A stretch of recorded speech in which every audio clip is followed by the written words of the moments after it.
We feel blessed to be able to connect with so many amazing people doing inspiring work through our podcast.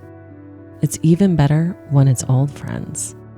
We were so thankful to be able to have the founders and creators of Model Mindset on our podcast for a long-form interview, Brian Giaccone and John Hunter.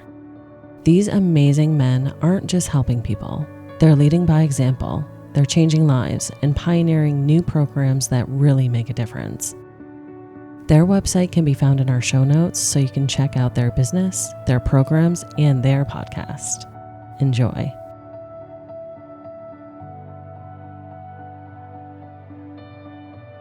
Welcome to Invisible Tears. This week we have got the guys from Model Mindset. We got Brian Giaccone and John Hunter. I appreciate you guys for joining us tonight. For those listeners, Brian and I went to college. We went to Nichols College together, so it's great to catch up with him. And seeing the great work that he's doing with this podcast and as a company, Model Mindset. Brian, John, welcome to the program, and we'd love to hear from you. How did Model Mindset come to be, and what are you guys doing with it today? Yeah, so thanks for having us on. Really appreciate you guys. Love your podcast as well, especially Jane's story, Amanda and Drew. Love catching up with you guys, so appreciate you having us on. So it really started for us back in 2022 when we created a men's group. And the men's group was formed with a mutual friend of ours, Josh Bodian, who owns Skidgo Barbershop. And the reason we wanted to start a men's group is because we wanted to get like-minded men together who prioritize their health and want to continue to grow their life, whether it be financially, career. And so the first person I thought of was John. And John, we share the same values. He prioritizes his health, and he's a great human being. We've known each other for over 20 years. We actually worked together at Bob's Stores. I don't know if all of you remember Bob's Stores. They went out of business, unfortunately. Yep. I was in the footwear department. John, where were you? Multi-tool athlete in that place, you know? And the reason we really wanted to start the men's group is because I was struggling in the spring of 2022 where I had this just heaviness on my shoulders and I couldn't figure out what it was. And frankly, I wasn't happy. And I had a great marriage, 2 beautiful, healthy boys, great job, but I just was not happy. And for 2 months, I had this heaviness on my shoulders. And I guess the best way you could classify it is it probably was depression. At that time, I didn't know. I knew that I wanted to communicate with my wife what I was going through, but I just couldn't because I couldn't describe it. But I also, during that time, I didn't want to come across as weak. And so I needed to change, and I knew I needed to make a change. And the first thing I did is I started to listen to podcasts and implement the tools that I heard. I was specifically listening to like personal development podcasts. And I constantly heard reading as a good source to learn. So I started reading. The first book I read was Limitless. Another tool that I heard was journaling. So when I started reading Limitless, I learned about limiting beliefs. And that helped me uncover a lot of limiting beliefs that I had. And one was I didn't think that I was intelligent. And through journaling, I actually became emotionally intelligent. My marriage transformed because I was able to finally actually communicate my feelings. I feel like I became a better father because of that as well. And in that transformation, I started to openly share it with my friends. And I noticed how every friend was struggling. The severity was different for every friend, but they're all struggling. And so when me and Josh talked about forming a men's group, we really wanted to create an environment that if you're experiencing anything challenging in your life, you had a safe environment where you could communicate that. And so the first person I thought of was John. And so when I reached out to him, credit to John, I didn't really give him a big overview of, hey, we're starting a men's group, blah, blah. I was like, hey, man, we're starting a men's group with Josh. Would really like to have you be a part of it. It's just guys who prioritize their health and just want to grow their lives. And so credit to John, he said, all right, I'm in. And John, I'll let you take that first men's group. And because that's ultimately where our business transformed and was shaped and evolved over time. Yeah. I mean, so when he sent me that text message, I remember it's funny. I remember where I was standing when I was reading it. I was outside with my kids. We were playing basketball in the driveway. and my phone went off and it was on my back of my truck. And so I'm looking at it, and BG and I talk passively, like you said, we've been friends for a long time, but it was just kind of a random text message, and I'm reading it. And my first thought as I'm reading it and he's explaining it how he just did there, I'm like, man, this is just going to be a couple guys getting together to bash their wives for a few hours and then, move on. And I'm just like, not interested, right? Like, not interested in this. And then we talked a little bit more about like just kind of linking up and stuff. And then I was like, you know what, I'll come and we can kind of connect at the men's group. And that was a night in August that I'll never forget. It was 3 hours from like 8 to 11. And that night single-handedly changed the trajectory of where my life would be. Did not expect it going in whatsoever. Had great conversations, found out a lot about myself that I had no idea going into that. Didn't expect to divulge what I was going to divulge. Much like Brian, I think I realized that I was more unhappy in my life than I realized that I was. And it had everything to do with me and not so much of my surroundings. I wasn't fulfilling the potential that I had. And I was comfortable in that. And when I was around people who were uncomfortable in that and wanted more for themselves, it made me want more for myself. And so that environment there just changed the way I think, changed the way I look. And here we are, God, we're approaching almost 3 years now later, and life is vastly different. And I think Brian and I are both very proud of that. Yeah, and to answer too, so we started the podcast. John actually was the one that started the podcast. He actually was starting his own podcast, and I was going to be his first guest. Yeah. But then we were like, hey, why don't we collaborate together? And so we created Model Mindset. And it's all about growth minded. We get a lot of people from walks of life where we had a skincare, an esthetician on. I can't say that. But we've had a player on the UConn men's soccer team who now plays for Minnesota FC. We've had the director of the Memphis Grizzlies, sporting director on as well. So we've had a lot of guests on there that really have experience in the health industry, but also like behavioral therapists, really helping people understand that you have to take care of not only your physical health, but your mental health as well. And as we evolved through the podcast, I've been a personal trainer since 2018. John became a certified personal trainer back in early 2023. And when we started Model Mindset Fitness and Coaching, it was primarily a physical fitness business. But what we noticed is you have to include the personal growth a part of it, because that's really like the full spectrum of health. You're kind of negating an area. So as that evolved, we actually created a self-educare because our wives are teachers. So we said, hey, you know what? Let's take a look at our own home. Let's start helping educators. So we created the self-educare program, which is essentially trying to help teachers understand how to take care of themselves, especially with stress management techniques. And then we were approached about running a wellness program with early childhood development. So that's when we actually branched out and got national recognition because then we were working virtually, creating fitness programs virtually and wellness programs as well. And throughout that time, we still had the podcast, of course, and we shared openly about our men's group. And then we were approached about how to implement or pilot a men's group at Cybulski Reintegration Summers, which is a prison.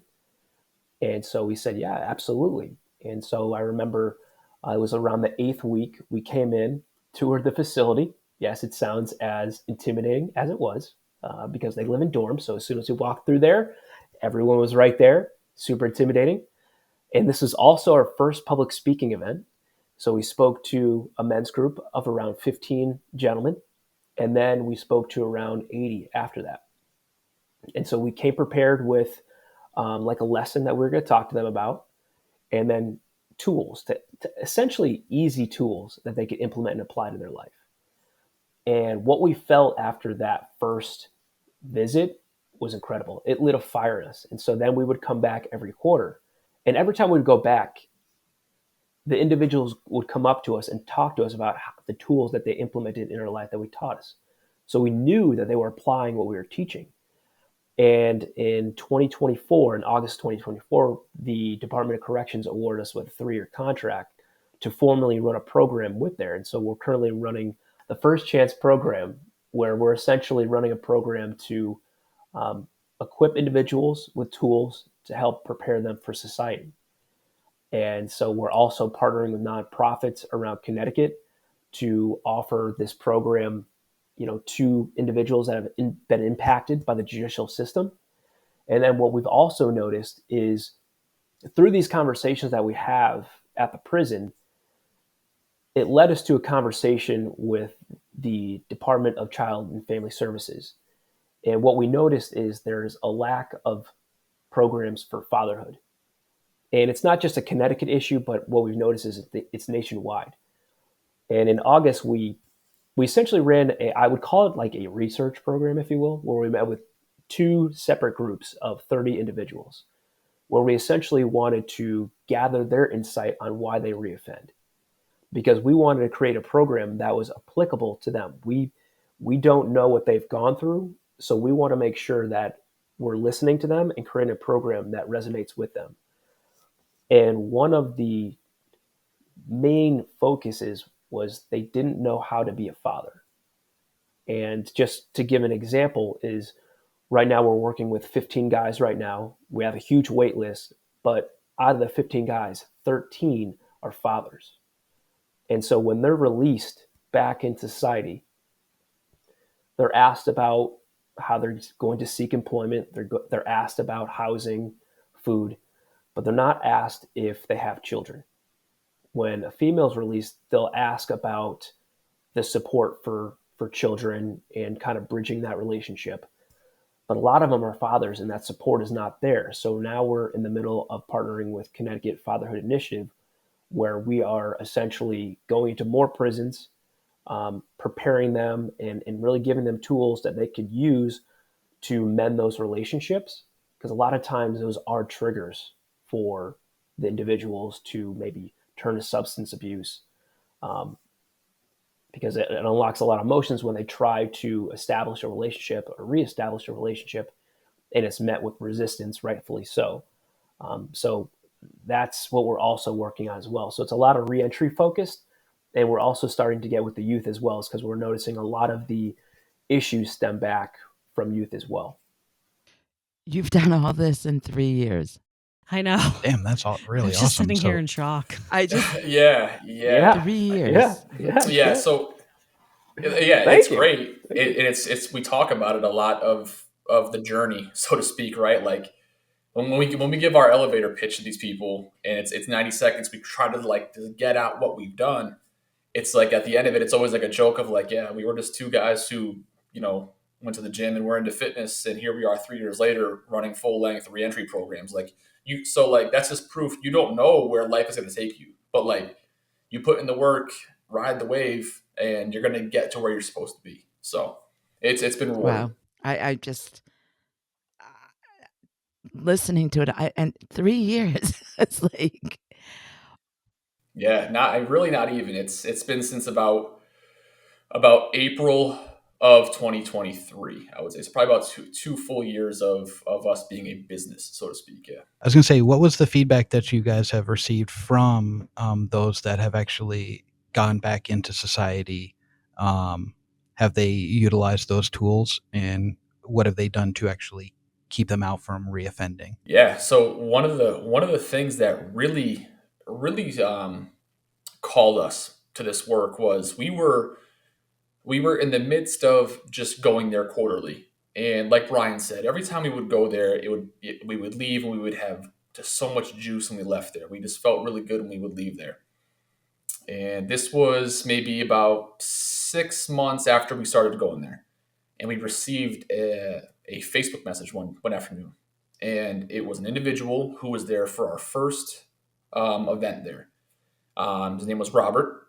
And he left us this incredible message on our Facebook, sent us on a Facebook Messenger.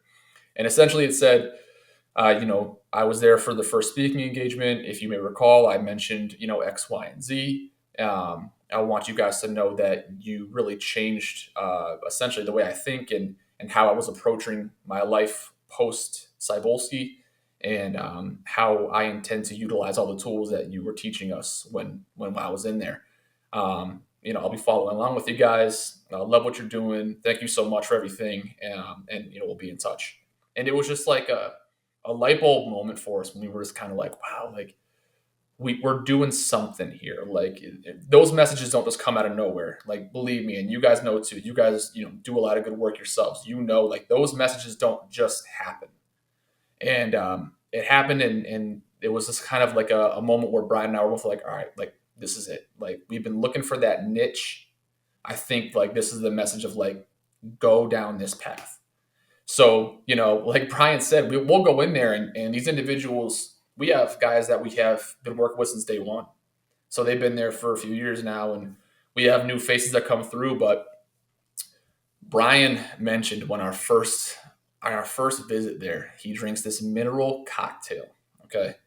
This thing is fucking disgusting. Okay. So he takes warm water, Himalayan sea salt, and lemon, mixes it up, pounds that thing down in the morning, right? So he's telling these guys this, and they're all looking at us. This is our first time there. Zero credibility. They're looking at us like, oh my God, right? And so he's like, no, it's great. It's like it shocks your system in the morning. It's like electrolytes. Like, you get hydrated, you're good. All which are true, right? But he's like, you got to try it.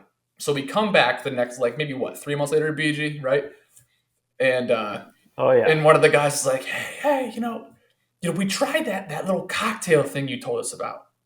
And then Brian's like, well, what'd you think? What'd you like? Like, it was disgusting. And Brian's like, well, what'd you use? They're like, we put salt in water and we drank it. He's like, well, you need to use Himalayan sea salt. They're looking around, they're like, look where we are, man. We don't have Himalayan sea salt here. So it just showed like these guys really want to apply what we're talking about, to the point they're dumping table salt in their water and drinking it in the morning, right? But so we've gotten a lot of great feedback. I actually saw a guy when I was at the camping show in Hartford like a month and a half ago. He came out from the back doors. He was working there. He recognized me. I recognized him. We had a quick conversation. He was doing well. Like, again, like, good to see you. Thanks for everything. And so that stuff's really empowering to us. And we haven't had a bad interaction for the environment that we work in inside of the facility there. We have not had a single bad interaction there. So it's been fantastic so far. And that's why we've also started partnering with nonprofits, is because we continue to ask, hey, where can we be reached? And we don't have like a brick and mortar. And so we knew that, hey, we had to like partner with these nonprofits. And the nonprofits, we're a rare breed that we're willing to go into prisons and like teach, because it is difficult. It's not like ideal, but we find it very rewarding. And it's not easy to get a contract from the Department of Corrections to do that. So the nonprofits know that we're bringing value. And then if we can funnel individuals to their nonprofit and give them the resources, they know that they can then have more grant money to fund their initiatives, what they're doing as well. So it's essentially a win-win, because again, we're giving the resources to the individuals. The facilities have the resources to meet their needs, and we can continue to help and make a difference in these people's lives. Yeah, and the point of being in prison really is rehabilitation. So you Right. guys are very much into aiding that and continuing that rehabilitation for when they do get out. Yeah. That's just, What are some of the tools that you guys use? Oh, we have a laundry list, but I'll say this. One of the biggest things, because you guys alluded to it before, is how do you accomplish so much in a small amount of time? And it all comes down to your daily habits. And so one of the big things that we teach, probably our second lesson, is the Core 4 method. And the Core 4 method is essentially composed of its power, which is how you move your body and how you fuel it.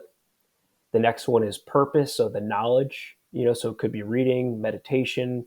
Next one is passion, so your relationships, both platonic and romantic. And then the last one is production. So that's like your business. Could be financial, could be a passion project. But essentially within those 4 quadrants, you're putting, I'd say maybe, if you're just starting out, maybe 1 or 2 tasks in each. And so ultimately what happens is when you start to do that day by day, The side effect is accomplishing your goals. So what John and I used to do when we were starting our business is we would try to plot out a month. And what we realized is things change so drastically. So we started to plan our week. But inside that week, we plan our days. And so we always use the core four because it allows us to take these small step forwards. Even when we have challenges, we all have a business, and hey, you may experience a challenge. You need to navigate, maybe learn from it, and then you have to figure out a solution how you can go forward. A good example is we applied for a grant or an LLC. We weren't qualified for it. It sucked, but we had to figure out another way forward because we knew the reentry work that we were doing was incredibly impactful. So I'd say the core four is one of the biggest ones that we teach. Another one is uncovering your why, because that's huge. A lot of times people will ask about, hey, how do I stay motivated? We all know motivation wavers. It's really what you're trying to get after is discipline. And uncovering your why is something that it could be someone or something. It's essentially something, and we like to say your why should make you cry. A lot of times when we ask someone what's your why, they'll say my family, but it's got to be deeper. You got to peel back the layers. And so when we talk about our why, my why is for my wife. I want to make her proud of the man that she married so I continue to grow myself. And for my boys, I have to show them what a good man is by how I talk to my wife, how I respect my wife. Because ultimately, I'm training my replacement. One day, I'm not going to be here on earth. And all they'll be left with is what I taught them. And we often say things are caught, not taught. So what they see me doing, so working out, taking care of my mental health, seeing me and John help people, that is my why. It's what drives me every day. So I get up at 4:15, take care of my health, and do these things because I lean on my why every single day. And so that's another tool that we try to implement right away with people is understanding you have to have a big old reason why you do what you do. And when you can find your why and when you can lean on it, it's almost like it's that hand helping you up when you're knocked down. You can lean on your why. And those are like just two examples. And John, I'm sure you probably have an example or a two of a tool that you like to, Yeah, I mean, to talk on. what really comes down to though is everything will translate. We try to make things digestible and that they can translate and take from different sections of their lives and apply it to other sections. So whether Brian was mentioning the core four, so that's like we want them to have structure when they are to leave the facility because the facility is all based in structure. But when they leave, they lose all that structure and then lose a lot of themselves in that process, right? So in that, if we can help them create structure, that's a great tool. It's a great lesson. When they have structure and they're able to have small wins, that's going to create confidence. We talk about confidence. So like every little thing is intertwined. You just don't realize how much you need, one to help the other in a lot of sense. So the tools are just, they're not these extravagant things that you need to have a PhD to understand, right? Like Brian and I are two regular guys. We're not cognitive behavioral therapists. We don't have degrees in this stuff, right? It's just we applied everything we teach in our own lives and thought this has been extremely helpful to us. Let's help someone else with it, and that's as simple as it got. So the tools are great, and we know they work because we are the proof of concept. As a CBT practitioner myself, I can say you guys are definitely on the right track. Appreciate you. Oh, thank you. Thank you. Yeah, so there you go, right? Yeah, so we're not claiming to be what you do because what you guys do is incredible, but I think it takes a village, and you know what I mean, and that's just kind of how it works, and that's kind of how we explain it. The work that you guys are doing, especially in such a short period of time as well, it's so needed. It's so needed. Are there any other programs like yours around? I don't think that I've ever heard of one. It's pretty unique in the sense of the array of people we help with the curriculum we built. We made it so it can be applicable in a lot of different places.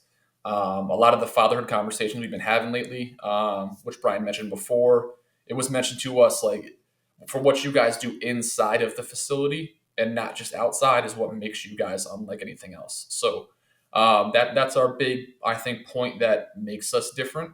But really, the content itself too, it's being received as something that's new and something that these nonprofits or whatever they see as an opportunity to be innovative. And that's a very big compliment to us in a lot of ways, right? If we can be seen as that innovation in a way that we can get people to be a little bit more emotionally healthy, we're all for it. And I think too, I think we're different than programs that might go through the prisons at time, because a lot of times it might be very structured. And we received a compliment from one of the individuals there where it's like, we bring energy and we're not just reading from a piece of paper.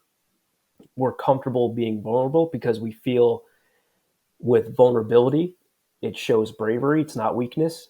We're brave because there's a sense of freedom with that as well. We're comfortable in our own skin and they see that. But one of the biggest things is we instill belief. And I think, I think all of you at some point in your lives had someone, whether it be a teacher, a parent, or a coach, instill belief in you, and it lit a fire because they saw something in you that you didn't see inside yourself. And I think me and John have a unique ability where, just from a simple conversation, I'll give you an example. We were talking to a group, and I think we were talking about passion. And so one of the individuals brought up how he said he thought he was too good to work at Dunkin' Donuts. And he goes, but this time when I'm released, I'm going to go get a job at Dunkin' Donuts. And so I just asked him, I said, well, what brings you joy? And so he took a step back and goes, man, I love cooking for people. And you should have seen his body language change. As soon as he said that answer, his demeanor kind of changed, where he sat up in his chair, a little more confident. But what was wild is the other guys in the group, they all go, oh man, he is the best at cooking all. And so they rattle off all these things that he's cooked. And you could just see him just so confident, proud in what he's made. And all me and John did was say, well, have you thought about maybe trying the restaurant business? Maybe learning to become a chauffeur or a cook? Maybe trying something for yourself? You don't have to go to Dunkin' Donuts if you don't want to, but maybe try and explore these other possibilities that maybe you haven't thought of. And I think that's also what we do is we don't try to pretend to be who we're not. All we do is we offer a different perspective. And I think that helps people. Yeah, you guys definitely bring a different perspective because, as you say, you're joined as a men's club. And let's face it, men's mental health is not very much talked about. We've talked about it briefly on our show where we talked about how men don't talk. But when given the opportunity, you do kind of just have to let them go, let them vent, because once they start, they need to let it all out and not keep it bottled up. At least from, my perspective. I'm not sure how you guys, deal with it, but it's very difficult to actually have that conversation. Yeah. We like to create like a community, right? So that community, when we went there for that first visit, what we really wanted was just one person to share something to start the group off with, right? Like if we can get one person to commit, and this was for the small group, it was like, oh man, like let's just, run with that. And then when we had that first men's group for the first hour, everybody shared the whole time. And it was like, oh my God, like it was amazing. And that made walking into a group of 80 or 90 individuals in there seem that much better. Some of them came to that big group too. So like they started sharing right away. And we had 80 guys who have never seen us before, just sharing their perspectives on stuff. And that's exactly what it takes, I think, to have, in this case right now we're talking men, right? It takes men to open up a lot of times is someone take the lead. Someone just say how they feel. And then everyone else will follow suit for the most part if they're comfortable enough to. And that's worked for us. That's been like our bread and butter. Like, and if they're not willing to share just yet in that first 5-10 minutes, BG now will share because we got stories for days, right? So we'll share. And then right away they realize, okay, like these guys aren't trying to be something that they're not. These guys are willing to relate to us. They're not talking down to us. They're creating a space for us. And then it's smooth sailing from there. We'll be right back after a quick word from our sponsors. And now back to our episode. Yeah, so with the men's group, I think we're all used to hearing or asking a male, how are you doing? And you often hear the response, I'm fine. And that is a typical red flag. And what I noticed when I was going through my struggles, if you will, and I'll share this with Scotty because we're a mutual friend, Scotty, and he's a great guy. But I remember when I was talking with Scotty, for example, I asked him, "How are you doing?" And he goes, "I'm fine." And I simply said back to him, I go, "No, really, man, how are you doing?" And it was almost like caught him off guard. But as soon as I asked him that again, he opened up. And I think it is challenging because a lot of times when you have conversations or when you get together with friends, it's all about like surface level stuff. It's sports, weather, career.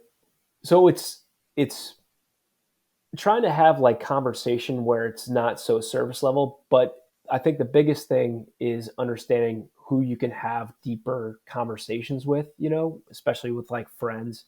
The friends that you're going to talk about like family and sports and stuff like that. And then there's going to be individuals where you can kind of start to have deep conversations. And when you have those deep conversations with your friends, you build that connection, right? You often, I like to say, when you have those moments, like whether you have dinner or drinks with friends, and you leave um, that time, one of you will always shoot each other a text, right?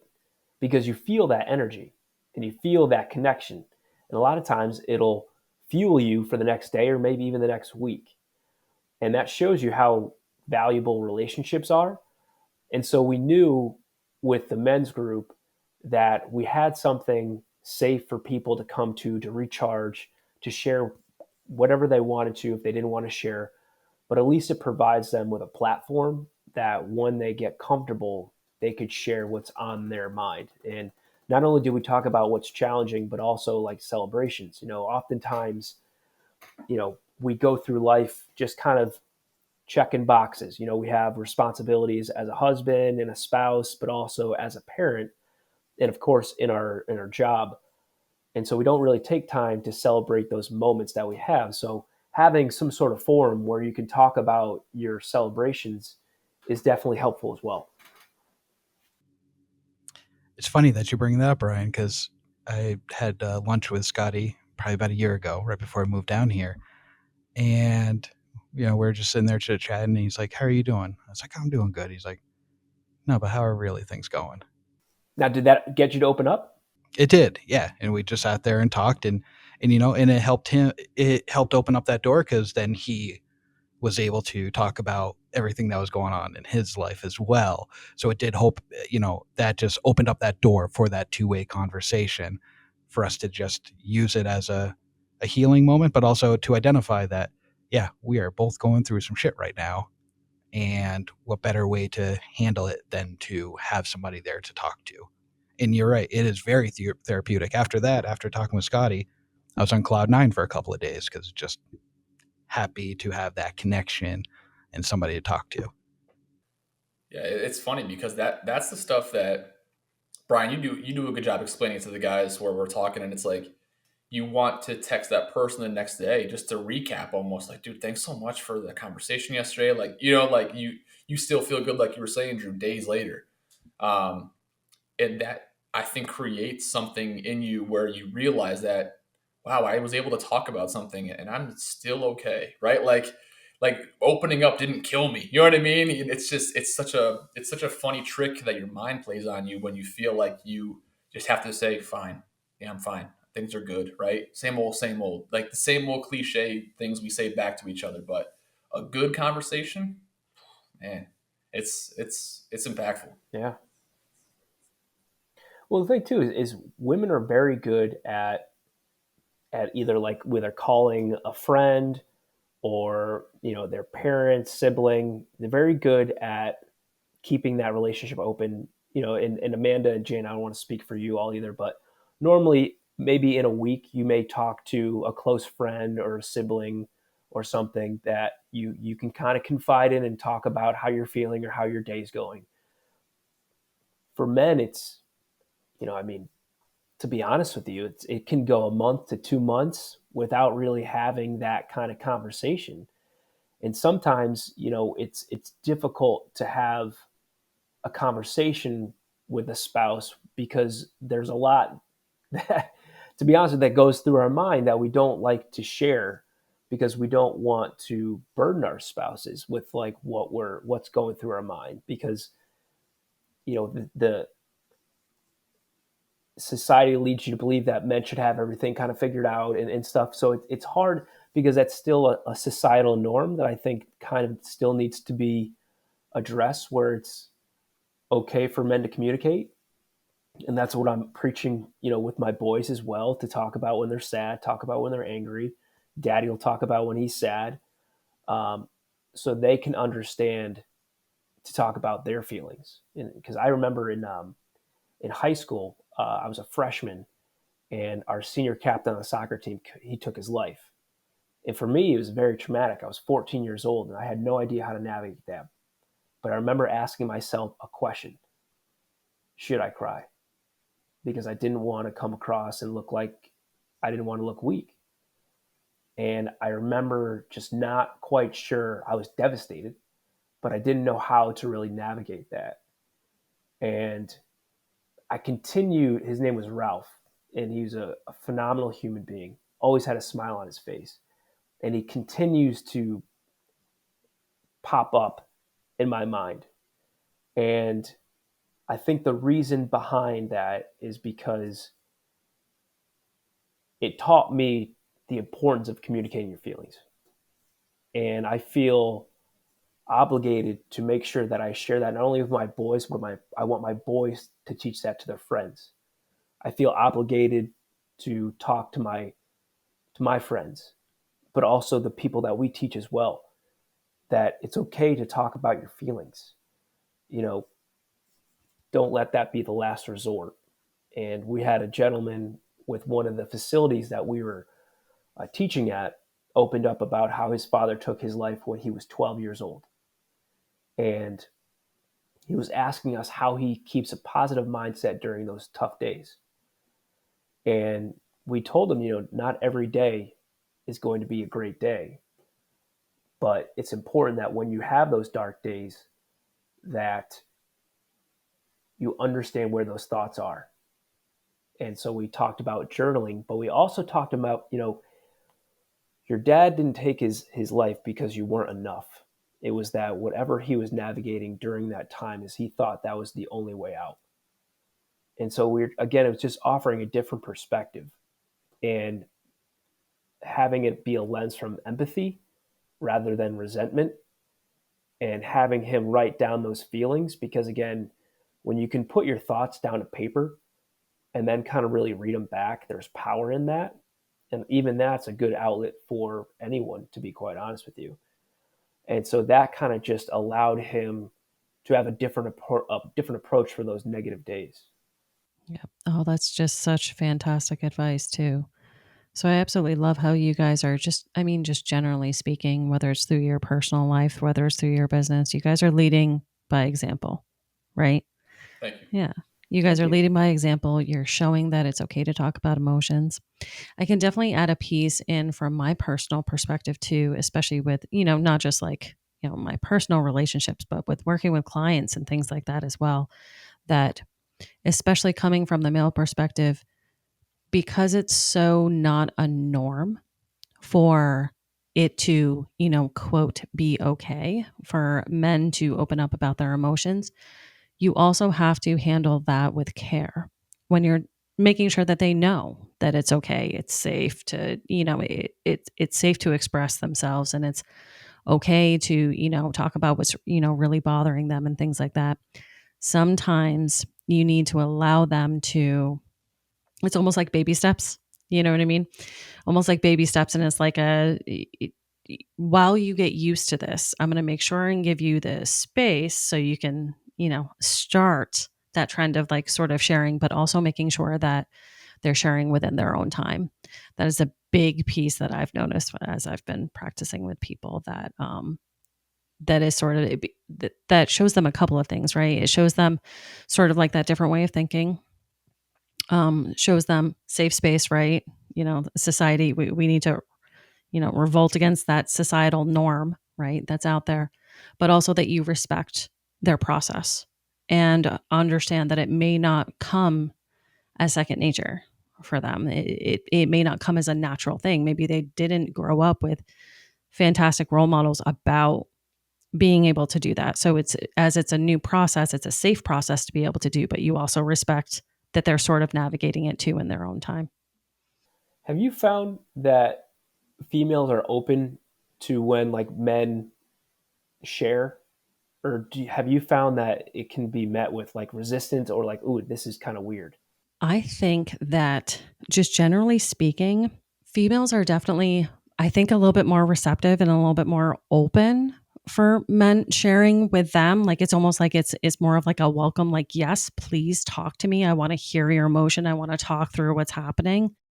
It can definitely be a little bit situational though. If there's a ton of like anger and aggression or some sort of situational thing, that's when you could possibly get the whole, I'm going to put a wall up because this feels, directed towards me, or this feels, extremely aggressive and I don't want to get into that space. I would definitely say that I think that it's a little bit more, probably accepted from a female perspective for men to open up a little bit more than they know. Like it's like it's okay. Like we understand you're humans. You know what I mean? And I know that I'm speaking from like, just my personal personality and experience and everything, but like we know you're humans and you're not supposed to, we don't have that typical archetype in our minds. Like you have to be this at all times and always take care of this and that and be strong and this and, everybody's human. It would be really weird if, men were just robots and didn't have emotions. Yeah. I love that. I find when I can tell when my husband's having a bad day or something, and I tried to get him to open up with me. Sometimes his first response is, I don't want to argue. Well, I'm not trying to start a fight. I don't want to argue either, but I really would like you to talk about what's bothering you right now, because he gets real silent, like silent. He just, Mm. I know when he's had a bad day. I know when something is bothering him because he just, he's silent. He Yeah. won't talk much, not much conversation. And then when I just simply ask, what's bothering you? What's up? What's going on? Actually, that's the nice way I say it. I usually say, what the fuck is your problem today? And Yeah. he's just like, his first reaction is, I don't want to argue. I was like, okay, so am I the problem? Right. Yeah. Are you upset with me about something? And he's like, no, no, no. And I just, he's not, he's one of those that just keeps everything inside. He doesn't want to talk about things. Yeah. And being his wife, and I'm sure Amanda can agree, that's frustrating to us because, Yeah. I'm your wife. I'm supposed to be your best friend. I'm supposed to be the person that you can actually come to and talk to. But yet you're putting up this wall and you don't want to talk to me. And that gets frustrating for us women because we want to help, not argue, as he Right. says, but Yeah. we want to Yeah. help whatever is bothering you. Um, but I understand your perception of not opening up, because you are, you have this, you're already labeled, masculine and the man, and you're the man of the house and you're the caregiver, and you're supposed to be, making sure the house is a safe place and whatnot. So I do get that perspective. Um, but yeah, my husband can be difficult. So I'm actually the same way. I'm the same way. When something's going on in my mind, I shut down. I'm very silent, and my wife is kind of has the same reaction. And because when you say that, instantly it kind of brings back to my wife too sometimes. And what she says, like, what the fuck's going on with you, whatever. Instantly, right there, I'm like, ooh, I'm not acting right. Something's going on with me, and like right then and there, I'm like internalizing everything in my mind, like, what am I doing? And sometimes it can just be like the approach where it's like, what the fuck's wrong with you? Then it's like, oh shit, something's wrong with me. Now I don't want to put my burden on her. And it's tough to kind of like during that time, if it's approached that way, I find myself personally not as receptive to communicate to her, because she's like, I almost feel like she's firing at me like, hey, clearly you're off, what the fuck's wrong? And I'm like, damn, like, all right, I'm trying to process what's going on. I might have had some because clearly some, you can see it, it's evident that something's going on through our mind, whether we had something happen at work or something, but we're clearly thinking about something. And a lot of times, like, again, I can only speak for myself, is sometimes it's almost like I need just a window of time where it's almost like I take my work clothes off and I put my dad clothes on, if you will. And I can almost like change my identity, where it's like I can leave the trials and tribulations from my full-time job in the closet, and now I can breathe a little better. And sometimes, and again, I don't know with your husband, but maybe he needs like that window of where he just needs to decompress. And it could be just the approach a little bit. Hey, I can see you're off a little bit. Are you okay? He might say, I'm fine. You're like, are you really? You seem a little silent, But even something simple like that, with the approach changing a little bit, it could get him to slowly like open up. Because just speaking personally, like if my wife says that, I personally am more likely to be like, I had this happen today and it's just kind of weighing on my mind, rather than be like, hey, you're quiet, what the fuck's going on here? Then I'm like, well, Jesus, all right, well, sorry, I'm an inconvenience, you know what I Tone mean? is So, everything in For sure. communication, Right. right? I do find with him, once when he comes home and he eats, I can see the whole different thing with him where he's silent and quiet, and I give him an hour and we end up watching TV and he's better. But it's for a wife, you want him to I want him to talk to me about whatever is bothering him, so maybe we can, just talk about Yeah. it. And maybe it won't bother whatever's bothering him. Once he talks about it, it won't bother him like the next day or the next day or, in a week. Um, he just kinda, like, keeps it inside and then it goes. It's like it doesn't seem like to me he is solving whatever is bothering him. He's just pushing it in and just ignoring it, that it is actually bothering him, if that makes sense. It makes total sense. Exactly. That's not rare, right? And I don't want to just typecast that to guys too. I feel like individuals in general, a lot of times, if they're still in the processing phase, they're maybe not sure how to articulate it verbally yet, right? So what you do is you just keep it in and try to continue to process. And maybe in that time frame, you're finding the answers yourself, or you're finding a level of calm in that processing. What I like to offer too is, as a spouse or as a friend or whatever, right? In this case, we'll use spouse as an example because this is what the path we're on. I'm a big believer in nonverbal communication when it comes to that, right? So if for me, if I'm struggling on something, I'm not sure how to articulate it yet, but I'm definitely pissy, and it's obvious I am, right? I'd much rather have you come over to me, stand next to me, put your arm around me, give me a kiss in the head, and just be like, whenever you're ready.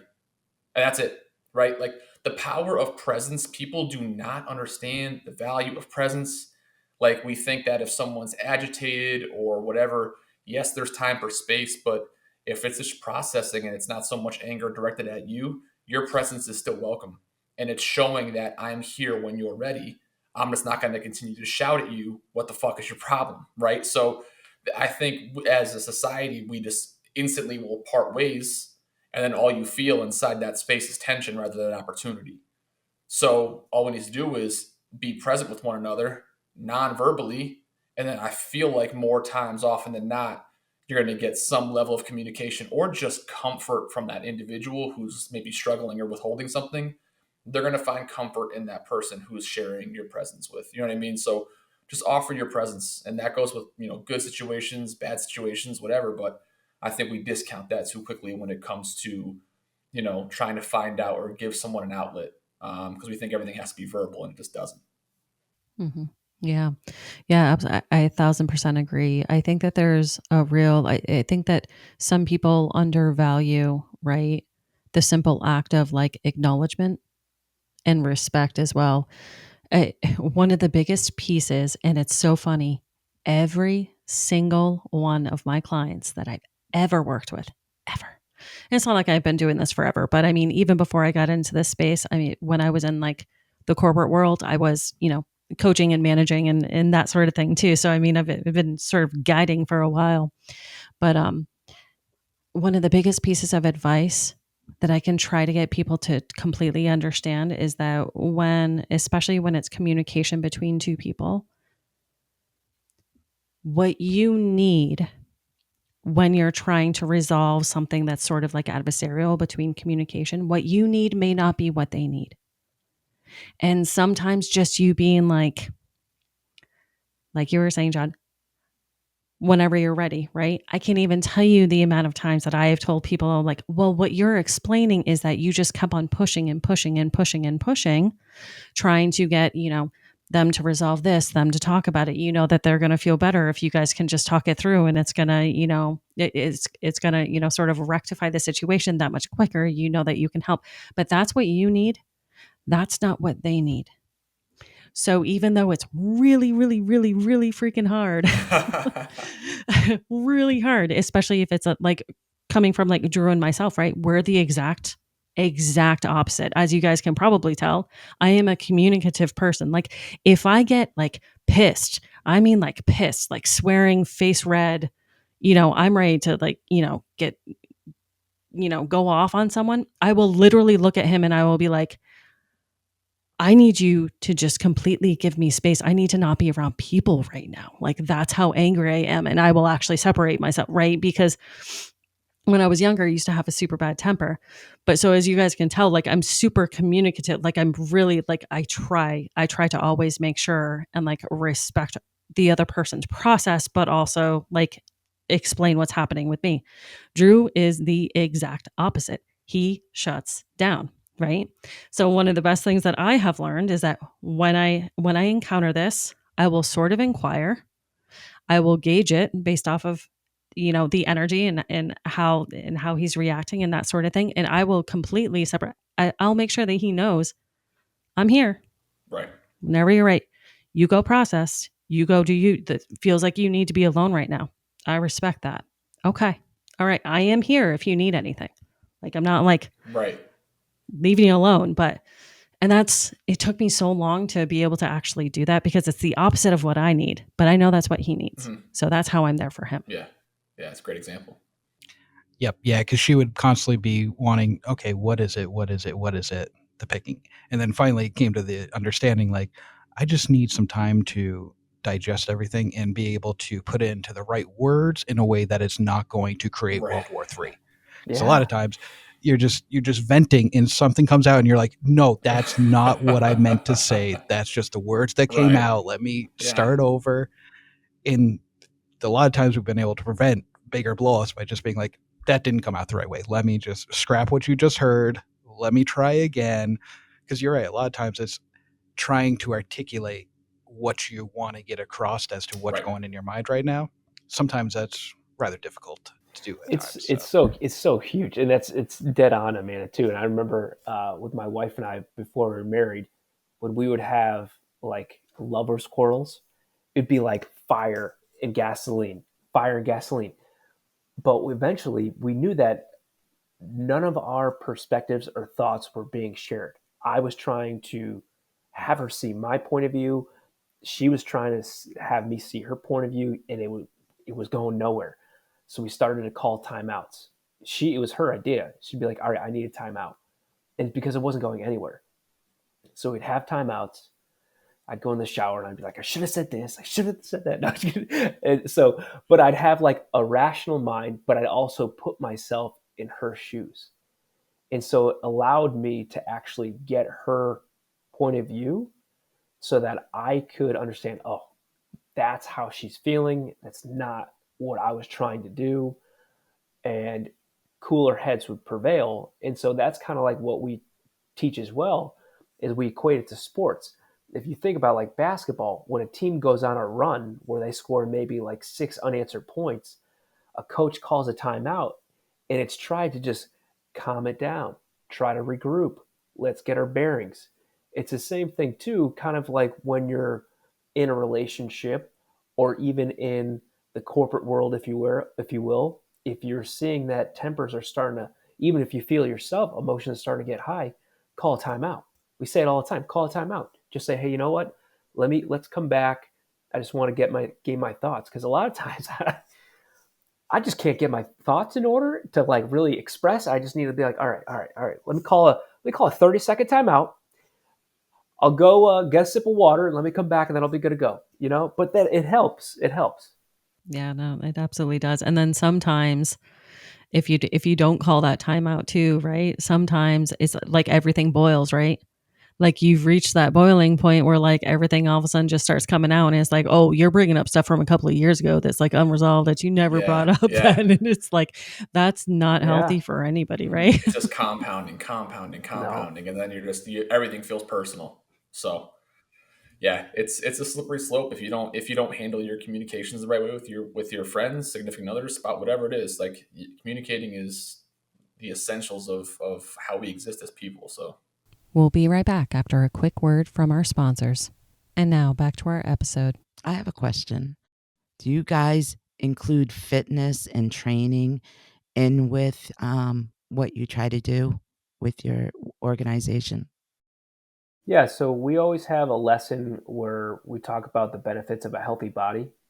So we'll talk about it from a nutritional standpoint and then, of course, moving your body.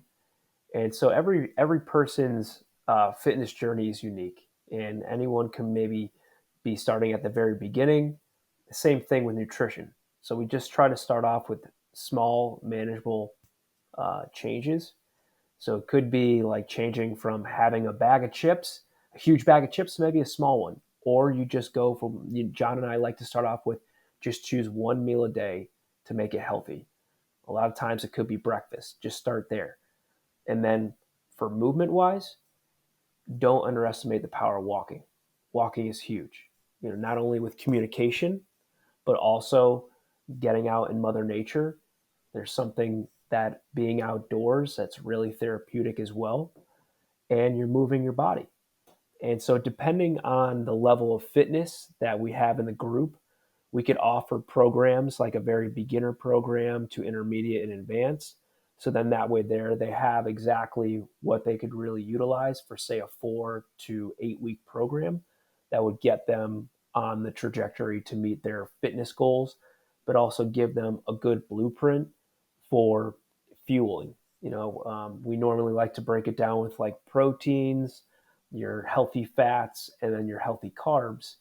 And so you basically just mix and match. So you could take like a chicken, you take avocado, and then you could have a sweet potato, and that could be your lunch.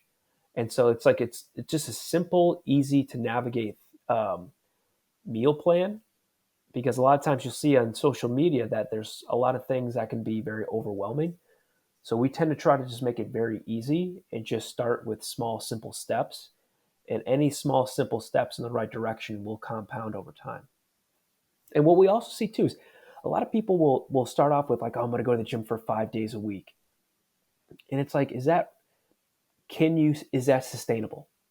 Meaning, we try to make lifestyle changes, and if you know one day is sustainable, then just commit to one day. Because when you can commit to one day and you're actually going on that day, you're keeping the promises you make to yourself, which is going to impact your confidence. So we always incorporate benefits of a healthy body, but we try to make it simple to digest so that, because that's where we find, especially when we had wellness programs, people are resistant when we talk about fitness. And we notice that if we can focus more on the personal development side of it, where we can grow the individual, but also give them education on the benefits of a healthy body, they can at least start to make changes with how they move their body and fuel it in the right direction. it's important to realize, to explain, I should say, how those things, both your nutrition and how you move your body, impact the way you think. People don't make that connection, right? The mind gut highway that exists. What you eat uh, absolutely impacts the way you think. Your cognitive function is impacted by what you eat and what you drink. So your consumption of things is vital to your mindset, the way you move your body. The chemicals in your brain react by a simple walk, like Brian said, right? Like your brain makeup changes on a 20-minute walk, completely changes. So it's not a mistake. You feel better when you do those things, right? It's not just your, oh, I'm being healthier, right? And then you're just telling yourself that, and then it's like a placebo effect where, oh, I feel better. No, it's your actual brain makeup is changing. So explaining it in that sense rather than, you have to keep up with the Joneses in the sense of like the stay healthy, be healthy. It's a relentless approach, especially when you look at it on social media. Like, the amount of people who eat off cutting boards on social media now is incredible. Like they got steak and apples and this and that, like salmon. It's all on a cutting board all the time. It's like, Jesus Christ, can we just make it easy for people, right? Like, let's just simplify the way you eat. Like Brian, you said it great there. Find one healthy meal. Don't listen to someone, because there's going to be a video that says eggs are bad, and then 10 minutes later there's a video that says eggs are great, right? Don't drink this, don't eat that. If it's better than a donut, or if it's better than the garbage you eat and all the processed food that we eat, then it's a better choice. Just make better choices, small manageable goals. You're eventually going to get on the path you want to get to, not only looking better but thinking better and feeling better. So it's a vital approach that we take in our program. We don't lose sight of that. uh, in the evolution of our business. It's a lot more mindset based than it originally was, right? But we certainly don't lose the importance of both eating and moving your body. Perfectly said. That was perfect. It makes a lot of sense. I like simple. Yes, simple is And we important. tend to stay away from, because we'll often get asked, what do you think about like the carnivore diet, or what do you think about? I was vegan for, I don't know, like 4 or 5 years, and I don't push that on anyone. I'm vegan-ish because I'll have fish and eggs, um, but like we talk about lifestyle, because when you think about a carnivore diet or you think about a Mediterranean diet, when you hear the word diet, it's temporary. So we shift them from when, because we're often asked, hey, what do you think about this diet? And so we'll say, okay, what is your goal? Is your goal to lose a certain amount of pounds? And they're like, yeah. And then we say, well, what is your plan after that? Because more often than not, the weight will come back on, because it's not a lifestyle change. So that's, again, we just focus on one meal, because then when you're starting to hit that one meal, you're more likely to add on maybe a lunch or a dinner. That's a great point that you just made too. And it's like you need to be able to make sure to actually start taking those baby pieces to actually change, like, or not baby pieces, baby steps, I should say, to change lifestyle, right? As opposed to just, following one sort of cookie cutter or script or something like that, because then it's not going to stick then. It's Mhm. not like realistic. Yeah, and and then that's gonna sour you to try anything else. Oh, I did that, didn't work. We hear that a lot. Like, oh, I tried that, doesn't work. It's like, yeah, well, you kind of tried like a fad, if you will, rather than a lifestyle change. So, again, keeping it simple is a great way to build confidence, build momentum, and I think not be so fearful of the health journey that a lot of us can be fearful of. Yep. And I couldn't agree more too with the get outside in nature Mm. aspect of it too. Drew can attest to this. I am a beast if I don't get outside. Like, I really am. Like, I need I need Yeah. the outdoors. It grounds me. Just a couple of weeks ago, we were blessed enough to be able to actually go on a little mini vacation out to the Outer Banks for the first time. Surprised my daughter for her birthday. Such a nice place. Yeah, it's gorgeous. None of us had ever been. It was bucket list for her, so we surprised her, and we were out there. And within the second day of being out there, I was just sitting there, feet in sand, and I was like, I haven't been this grounded in I don't even know how long. Like, it was Mhm. just, it was so needed. And yeah, there's actually some real science to grounding and Oh, being outdoors absolutely, as there well. is. So There's a great practice that we do, and it's a common practice. We definitely didn't invent it, but it's called "Be Where Your Feet Are." we held a camp. Was it last week, BG? Yeah. With the one of the soccer teams, and at the end of the practice, we had them take their cleats off and kind of like feel the ground with their feet, right? And we said, all right, we're doing a minute of this, right? Like, just stop talking, feel your breath, listen to what's around you, smell what's around you, probably, dirty cleats, but, feel the turf, feel like, so we were asking them questions. What are you feeling right now? And they were kind of describing the turf, and all right, what do you hear right now? And they were describing what they would hear. And it's just like, this is what presence is. This is like feeling presence and calming your mind. And you can do this in a game. Like, if things are not going well and you're on the bench for a minute, be where your feet are. Right. And it's just, like you said, it's grounding and that connection with the earth, like bare feet, like that's a real, people think it's a bunch of like, hocus pocus. That shit is real. It is. There's real science behind it. When I used to, a few years ago, when I first started my practice, actually, when we were still in New Hampshire, I used to teach a how to meditate class. And I used to actually like pull up like the case studies. Yeah. Like tell people like, I was like, see, this is grounding and this is what the earth actually gives your body. And people were like, huh? Yeah. I was like, yeah, no, really. Yeah, it's true. It's true. Now, Amanda, do you meditate? Not nearly as much as I should. I do. Okay. And I can teach people how to meditate as well. But through like guided meditations and stuff like that, or just teaching them, like sort of like what works for them. I should meditate every day because I am a Reiki master too. Oh, so that's awesome. I don't, so while I don't give Reiki sessions every day per se, I do actually work with a collective down here in Black Mountain. So people have the opportunity to book in person with me for Reiki sessions and that sort of thing. So I should meditate every day, but I do not. That is cool. That's awesome. Cool. That's awesome. Yeah. I'm also a life coach too. So you got like 7 hats here, huh? Like you just got it. You're just working all these. Yeah. Man. Yeah. Jane, if you've listened to any of the catalog on our podcast, you'll hear Jane consistently reference, because we used to also like record like in like an office space where I would see people physically, and like all of my certifications would be like on the wall. She'd be like, Mrs. Overachiever over here. And she would always like pick on me because I'm like, what I went to college for was business management and accounting and finance. Right. Yeah. So I met Drew at CNS. Right. So we were corporate people. Right. Okay. And then through my path, I started getting in touch with my spirituality, discovered Reiki, realized how sensitive I was to energy, became a Reiki master.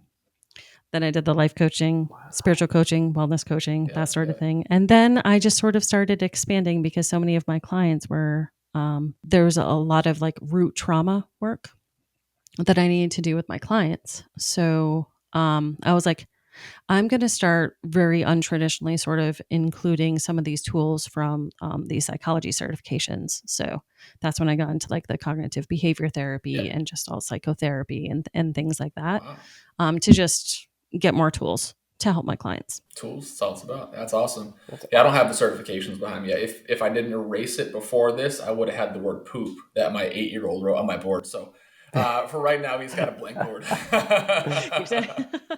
We would have loved to see that behind you. Yeah, just big brown letters behind me. She had it up there, yeah. So, I mean, the work that you guys are doing is awesome. So anytime you have anything you guys want to plug or anything like that, just let us know. No doubt. We got to have you guys on ours now. We got to return the favor and do this on the other side of things now. Yeah, definitely. Be awesome. Yep, that works for us. We'll make it happen. Yeah. Well, it was a pleasure, guys. Really appreciate you having us on, and keep doing what you guys are doing. I mean, you guys are all inspiring, especially Jane, Drew and Amanda. You guys are awesome. So really appreciate you guys having us on. Oh, no problem. We appreciate it. And to follow Brian and John with the work that they're doing, check out Model Mindset Podcasting and also modelmindsetfitnessandcoaching.com. That's where you'll be able to find all of the great work that they're doing. Thank you guys so much. We appreciate it. And we'll definitely be in touch. Awesome. Sounds good. Thanks. Thanks, guys.